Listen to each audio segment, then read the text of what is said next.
욥기 29장. 욥이 계속 비유를 들어 말했습니다. 내가 지나가 버린 달들과 같이 될 수만 있다면, 하나님께서 나를 지켜주시던 그날과 같이 될 수만 있다면, 그때는 그분의 등불이 내 머리를 비추고 그 빛으로 내가 어둠 속을 걸어갔었는데, 하나님과의 친밀한 사귐이 내 집에 있던 내 한창 때와 같을 수만 있다면, 그때는 전능하신 분이 여전히 나와 함께 계시고 내 자식들이 내 주위에 있었다. 내 발자취가 버터로 씻겼고 바위가 내게 올리브 기름을 쏟아 부었다. 그때는 내가 성문으로 나갔고 거리에 내 자리를 만들었으며, 청년들은 나를 보고 옆으로 비키고 노인들은 일어서서 나아오고 높은 사람들은 말을 멈추고 손으로 자기 입을 막았다. 귀족들이 소리를 죽이고 그 혀는 입 천장에 달라붙었으며, 누구든 내 말을 듣기만 하면 나를 축복하고 나를 보기만 하면 나를 인정했었다. 내가 울부짖는 빈민과 도와줄 사람 없는 고아를 구해주었기 때문이었다. 죽어가는 사람도 나를 축복했고 과부의 마음이 나 때문에 기뻐 노래했었다. 내가 의를 옷 삼아 입었고 공의가 내 겉옷이요 내 면류관이었다. 내가 눈먼 사람들에게는 눈이 됐고 발을 저는 사람에게는 발이 됐으며, 가난한 사람에게는 아버지 같은 존재였으며, 가난한 사람에게는 아버지 같은 존재였으며, 또 무슨 문제가 생기면 해결해 주었고, 악인의 턱을 깨뜨리고 그 이 사이에 물고 있는 것을 다시 찾아주기도 했었다. 그러고는 내 생각에 나는 내 집에서 죽을 것이요 내 날들은 모래알처럼 많구나. 내 뿌리가 물가로 뻗어나갔고 내 가지들에는 밤새 이슬이 맺혔구나. 내 영광은 날로 새로워지고 내 활은 내 손에서 계속 새 힘을 얻는구나 라고 했다. 사람들은 내 말을 귀 기울여 듣고 내 조언을 잠잠히 기다렸다. 내가 말을 끝내면 그들은 더 말하지 않았는데 내 말이 그들 귀에 이슬같이 내려앉은 까닭이다. 그들이 나를 기다림이 마치 비를 기다리는 것 같았으며, 또한 봄비를 기다리듯이 입을 벌리고 있었다. 내가 그들에게 웃어 보이면 그들은 어리둥절해했고 내 낯빛을 일그러지게 하는 일은 하지 않았다. 내가 윗자리에 앉아서 그들의 길을 지시해 주었고 군대를 거느린 왕처럼 슬피 우는 사람을 위로해 주었다. 욥기 30장.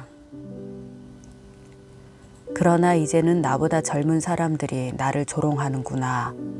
내가 전에 그 아버지들을 양 지키는 개들만큼도 못하다고 여겼는데, 그래, 그들도 다 늙었는데 그 손의 힘이 내게 무슨 소용이 있겠는가. 그들은 궁핍과 기근으로 피골이 상접해 메마른 땅과 황무지에서 방랑하며, 떨기나무 숲에서 쓴 나무를 캐먹으며 쌀이나무 뿌리를 뜯어먹고 살았다. 사람들이 도둑을 쫓듯 그들에게 소리를 질러대면 그들은 사람들 사이에서 쫓겨나 골짜기 절벽에 땅굴에 바위굴에 살곤 했다. 그들은 떨기나무 숲에서 나귀처럼 소리 지르고 가시나무 아래 모여 있었다. 그들은 어리석은 자식들이요 밑바닥 인생의 자식들로 제 땅에서 쫓겨난 인간들이었다. 그런데 이제 그 자식들이 나를 두고 노래를 불러댄다. 그런데 이제 그 자식들이 나를 두고 노래를 불러댄다. 내가 그들의 조롱거리가 됐다. 그들이 나를 싫어하고 멀찍이 떨어져서 망설임 없이 내 얼굴에 침을 뱉는다. 그분이 내 활시위를 느슨하게 풀어놓고 나를 괴롭히시니 그들마저 내 앞에서 굴레를 풀어 던지는구나. 내 오른쪽에는 저 젊은이들이 일어나 내 발을 밀쳐내고 나를 대항하며 멸망의 길을 가는구나. 저들이 내 길에 흠집을 내고 누구의 도움도 없이 나를 잘도 무너뜨리는구나. 성벽 틈으로 들어오는 것처럼 몰려 들어오고 폭풍처럼 나를 덮치는구나. 공포가 나를 엄습하며 내 영광은 바람처럼 지나가고 내 행복도 구름처럼 사라져 버리는구나. 이제 내 영혼이 속에서 쏟아져 버리고 고통의 나날이 나를 붙들었다. 밤이 되면 뼈가 쑤시고 뼈를 깎는 아픔이 끊이지 않는다. 엄청난 힘이 내 옷을 잡아채는구나. 내 옷깃같이 나를 휘감는구나. 그분이 나를 진흙 속에 던지셨고 내가 흙덩이처럼 잿더미처럼 돼버렸다. 내가 주께 부르짖는데도 주께서는 듣지 않으시며 내가 일어서도 주께서는 나를 보아주지 않으십니다. 주께서 이토록 내게 잔혹하셔서 주의 강한 손으로 나를 치십니다. 또 나를 들어 바람에 날아가게 하시고 폭풍으로 나를 쓸어버리십니다. 나는 주께서 모든 살아있는 것에게 정해진 집, 곧 죽음으로 나를 끌고 가실 것을 압니다. 그러나 사람이 망해가면서 어찌 손을 뻗지 않겠습니까? 재앙을 당할 때 어찌 도움을 청하지 않겠습니까? 내가 고난 당하는 사람들을 위해 울어주지 않았던가?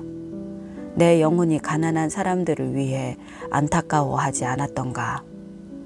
내가 선을 바랐는데 악이 왔고 빛을 기다렸는데 어둠이 왔구나. 내 속이 끓고 편하지 않았다. 고난의 날들이 내게 닥쳤기 때문이다. 내가 햇빛도 비치지 않는 곳에서 울며 다니다가 회중 가운데 서서 도움을 청하게 됐다. 내가 자칼의 형제가 됐고 타조의 동무가 됐구나. 내 피부가 검게 그을리고 내 뼈는 고열로 타들어가는구나. 내 수금 소리는 통곡으로 변하고 내 피리 소리는 애곡으로 변해버렸다. 욥기 31장. 내가 내 눈과 언약한 것이 있는데 어떻게 처녀에게 한눈을 팔겠는가? 그리한다면 위에 계신 하나님께 무슨 몫을 받으며 높은 곳에 계시는 전능하신 분께 무슨 기업을 받겠는가? 불의한 사람에게는 파멸이, 악한 일을 저지른 사람에게는 재앙이 닥치지 않겠는가? 그분이 내 길을 보시고 내 발걸음을 다 세지 않으시는가? 내가 잘못된 길로 갔거나 내 발이 속이는 데 빨랐는가? 그랬다면 내가 공평한 저울에 달려서 하나님께서 나의 흠 없음을 알게 되시기를 바란다.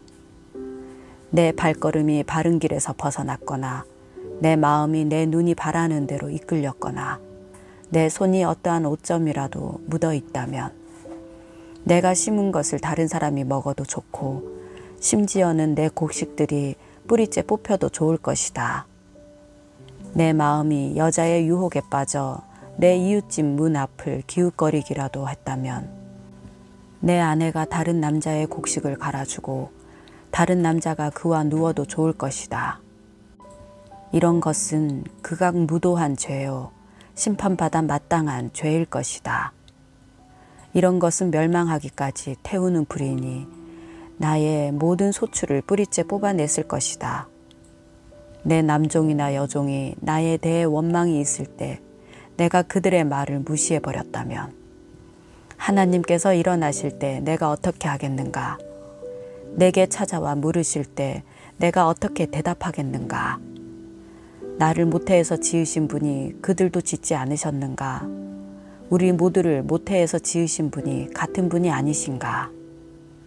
내가 가난한 사람의 소원을 들어주지 않았거나 과부의 눈으로 실망케 했던가? 나만 혼자 내 몫을 먹고 고아들과 나누어 먹지 않았던가? 실상은 내가 젊을 때부터 아버지처럼 고아를 키워주었고 나면서부터 과부를 돌보아 주었다. 내가 옷이 없어 죽어가는 사람이나 덮을 것이 없는 궁핍한 사람을 보고도 내 양털 이불로 그를 따뜻하게 해주어서 그들이 진실로 나를 축복하지 않았던가? 내가 성문에서 나를 도와줄 사람이 있는 것을 보고 내 손을 들어 고아를 쳤다면 내 팔이 어깨에서 떨어져 나가고 내 팔의 관절이 부러져도 좋다. 나는 하나님의 재앙이 두렵고 그분의 위엄 때문에도 그런 짓은 하지 못한다. 내가 금을 신뢰했다면 순금에게 너는 내 의지하는 것이다 라고 말했다면 내가 내 많은 재물 때문에 내 손으로 많이 얻었다고 기뻐했다면 내가 빛나는 해를 보거나 달이 환하게 뜨고 지는 것을 보고 내 마음이 은근히 유혹당했거나 내 손에 스스로 입을 맞추었다면 이런 것도 심판받아 마땅한 죄다. 내가 높이 계신 하나님을 부인한 것이기 때문이다. 내가 나를 미워하는 사람이 망한다고 기뻐하거나 그에게 닥친 고난을 흐뭇해한 적이 있는가? 실상 내가 그 영혼을 저주하며 내 입으로 죄 지은 적이 없다. 내 장막 안에 있는 사람들이 이렇게 말하지 않던가? 그가 주는 고기를 먹고 배부르지 않은 사람을 보았느냐라고. 그러나 내 집 문이 항상 열려 있었으므로 낯선 사람이라도 거리에서 밤을 지내지 않았다. 내가 아담처럼 내 악을 마음속에 숨겨 허물을 덮은 적이 있는가?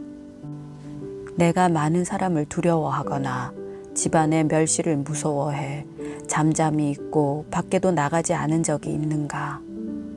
누가 내 말을 좀 들어주었으면 여기 나의 서명이 있으니 전능하신 분께서 내게 응답하셨으면 내 대적이 쓴 고소장이라도 있었으면 그러면 내가 분명 그것을 내 어깨에 걸치고 관처럼 머리에 쓰고는 내 모든 발걸음을 그분께 낱낱이 고하고 왕족처럼 그분께 다가갈 것이다. 내 땅이 나에 대해 원망하거나 내 밭고랑이 불평한다면 내가 값을 치르지도 않고 그 수확을 삼켜버려서 소작농의 목을 조르기라도 했다면 밀 대신 찔레가 나오고 보리 대신 잡초가 나와도 좋다. 욥이 이렇게 말을 마쳤습니다. 욥기 32장. 이렇듯 욥이 스스로 의롭다고 생각하자 이 세 사람이 더 이상 대꾸하지 않았습니다. 그러자 람족 출신인 부스 사람 바라겔의 아들 엘리후는 화가 불끈 솟았습니다. 그가 욥에게 화가 난 것은 자기가 하나님보다 의롭다고 했기 때문입니다. 또 세 친구들에게도 화가 났는데 그것은 그들이 욥에게 반박할 것이 없으면서도 정죄하고 있기 때문이었습니다. 엘리후는 그들이 자기보다 나이가 많기 때문에 그들의 말이 끝나기를 기다리고 있었습니다. 그런데 세 사람이 더 이상 답변을 하지 못하는 것을 보자 화가 났던 것입니다. 그리하여 부스 사람 바라겔의 아들 엘리후가 대답했습니다. 나는 나이가 어리고 여러분은 연세가 있으시니 내가 두려워서 감히 내가 아는 것을 말씀드리지 못하고 나이가 말해주겠지. 나이가 들수록 지혜가 생기는 법이라고 생각했습니다. 그러나 깨달음을 주는 것은 사람 속에 있는 영이요 전능하신 분의 입김이더군요. 어르신들만이 항상 지혜로운 것은 아니고 나이 든 사람만이 올바르게 판단하는 것이 아니었습니다. 그러므로 내가 말하는 것을 잘 들어보십시오. 나도 내 의견을 말하겠습니다. 보십시오. 여러분이 얘기하는 동안 내가 기다렸고 여러분이 할 말을 찾는 동안 그 논리를 내가 들었습니다. 물론 여러분의 말씀을 나는 주의 깊게 들었습니다. 그러나 여러분 가운데 한 분도 욥의 잘못을 증명하지 못했고 여러분 가운데 한 분도 그가 하는 말에 대답하지 못했습니다. 그러니 우리가 지혜를 찾았다. 사람이 아니라 하나님께서 그를 반박하실 것이다. 라고 하지 마십시오. 사실 욥과 내가 논쟁을 했다면 여러분이 한 말처럼 그에게 대답하지 않았을 것입니다. 그들이 놀라 대답이 없고 할 말을 잃었습니다. 그들이 묵묵부답으로 서 있으니 더는 못 기다리겠습니다. 나도 내 할 말을 하고 나도 내 의견을 말해야겠습니다. 내가 할 말이 가득 차서 더 이상은 참을 수가 없습니다. 보십시오. 내 속이 마개를 꼭꼭 막아 놓은 포도주 같고 새 가죽 부대와 같아서 곧 터지려고 합니다. 내가 말해야 속이 후련하겠습니다. 내 입술을 열어 대답해야겠습니다. 나는 아무 편도 들지 않고 사람에게 아첨하는 말은 하지 않을 것입니다. 어차피 나의 아첨하는 말을 할 줄 모르니까요. 그렇게 한다면 나를 지으신 분이 나를 곧 데려가실 것입니다. 욥기 33장. 이제 욥이여, 내 말을 듣고 내가 하는 모든 말에 귀 기울이시기 바랍니다.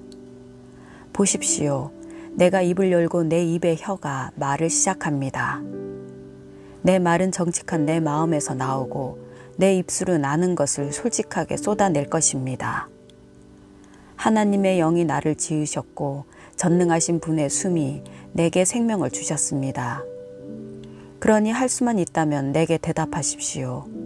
일어나서 할 말을 한번 준비해 보십시오. 보십시오. 나도 하나님 앞에서 당신이나 마찬가지며 나 또한 진흙으로 빚어진 사람입니다. 보십시오. 내가 어떻게 겁을 줘도 당신이 놀라지 않고 내가 어떻게 해도 당신을 짓누르지 못할 것입니다. 그러나 내가 듣는 데서 당신이 분명히 말했습니다. 나는 당신이 하는 말을 들었습니다. 나는 죄도 없고 잘못도 없다. 나는 결백하며 불의도 없다. 그런데 하나님께서 내게서 흠을 잡으시고 나를 당신의 원수로 여기신다. 그분이 내 발에 착고를 채우시고 내 모든 길을 가까이서 감시하신다고 하더군요. 보십시오. 내가 말하겠습니다. 이 점에 있어서 당신은 옳지 못합니다. 왜냐하면 하나님은 사람보다 크시기 때문입니다. 어찌하여 당신은 그분을 거역해 다툽니까? 하나님은 하시는 일을 굳이 설명하지 않으십니다. 사실은 하나님께서 한두 번 말씀하시지만 사람이 깨닫지 못하는 것입니다. 사람이 꿈을 꿀 때나 밤중에 환상을 볼 때나 침대에서 깊은 잠에 빠졌을 때 하나님께서 사람의 귀를 열고 그들이 받을 교훈을 거기에 인치시고 사람으로 하여금 그 행실에서 돌아서게 하시고 교만하지 않도록 하십니다. 그 영혼을 구덩이에서 지키시고 그 생명이 칼에 쓰러지지 않게 하십니다. 또는 병상에서 당하는 고통이나 뼈 마디가 쑤시는 고통을 징벌로 주시기도 하십니다. 그렇게 되면 입맛을 잃어버려 진수성찬도 싫어하게 됩니다. 몸이 말라서 살을 찾아볼 수 없게 되고 보이지 않던 뼈가 붉어져 나올 것입니다. 이렇게 그 영혼이 무덤 가까이 이르고 그 목숨이 파괴자들에게 가까이 다가갑니다. 그러다가 1000명의 천사 가운데 하나가 그 곁에서 해석자가 돼 그에게 무엇이 옳은지 말해줄 것입니다. 그리하여 그에게 자비를 베풀고는 그를 구해서 구덩이에 내려가지 않게 하여라. 내가 그를 위해 대속물을 찾았다고 말씀하실 것입니다. 그렇게 되면 그 몸이 어린아이의 몸처럼 새롭게 되고 그 어린 시절처럼 회복될 것입니다. 그가 하나님께 기도해 그분의 은총을 받고 그가 하나님의 얼굴을 보고 기뻐 외칠 것입니다. 그분이 그의 의를 회복시켜 주실 것입니다. 그가 사람들을 보고 말합니다. 내가 죄를 짓고 옳은 것을 왜곡시켰는데 그분은 나를 벌하지 않으셨습니다. 그분이 그 영혼을 구해 구덩이에 내려가지 않게 하셨고 그래서 내 생명이 빛을 보게 됐습니다. 라고. 정말 이런 일들은 하나님께서 사람에게 종종 하시는 일입니다. 사람의 영혼을 구덩이에서 돌이키시고 생명의 빛을 비추어 주시는 것 말입니다. 오 욥이여, 내 말을 잘 듣고 잠잠히 계십시오. 내가 말하겠습니다. 할 말이 있다면 하십시오. 나야말로 당신이 옳았기를 바라는 사람이니 어디 말해 보십시오. 그렇지 않다면 내 말을 듣고 잠잠히 계십시오. 내가 당신에게 지혜를 가르치겠습니다.